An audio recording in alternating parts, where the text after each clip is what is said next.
কখনো কি তুমি এমন কাউকে দেখেছ যে প্রতিদিন তোমার উপর অপমানের পাহাড় চাপায়, অথচ তুমি তাকে ভালোবাসো?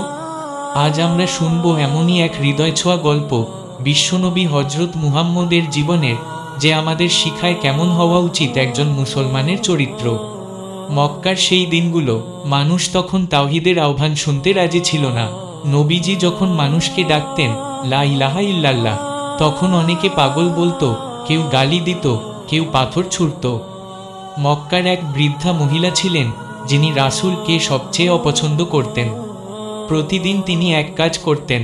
নবীজি যখন তার বাড়ির সামনে দিয়ে যেতেন, তিনি উপর থেকে ময়লা আবর্জনা ছুঁড়ে দিতেন। প্রতিদিন, নিয়মিত। নবীজি কিছু বলতেন না, মুখ নিচু করে চলে যেতেন।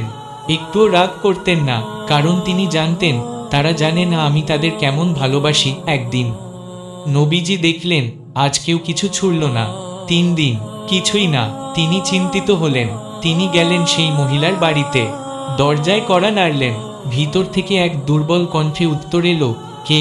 নবীজি বললেন, আমি মুহাম্মদ। আমি এসেছি খোঁজ নিতে, তুমি ঠিক আছো তো?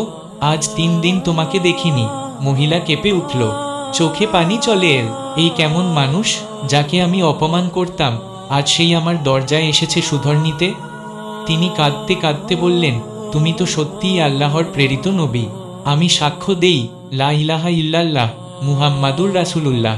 এই ছিল আমাদের বিশ্বনবী, যিনি অপমানের বদলে দোয়া করতেন, ঘৃণার বদলে ভালোবাসা দিতেন। প্রতিশোধ নয়, ক্ষমাই ছিল তার হাতিয়ার। আজ আমরা যদি রাসূলুল্লাহকে ভালোবাসি, তাহলে আমাদের মধ্যেও সেই সহনশীলতা, ক্ষমাশীলতা ও ভালোবাসা থাকতে হবে। হে আল্লাহ, আমাদের হৃদয়কে নবীজির চরিত্র দিয়ে সাজিয়ে দাও। তার মতো ক্ষমাশীল, দয়ালু বানিয়ে দাও। আমাদের জন্য তার শাফায়াত নসিব করো, আমিন। বন্ধুরা, যদি এই গল্প তোমার হৃদয় স্পর্শ করে, তাহলে একটা লাইক দাও, শেয়ার করো, আর কমেন্টে বলো আমরা কেমন মানুষ হতে চাই।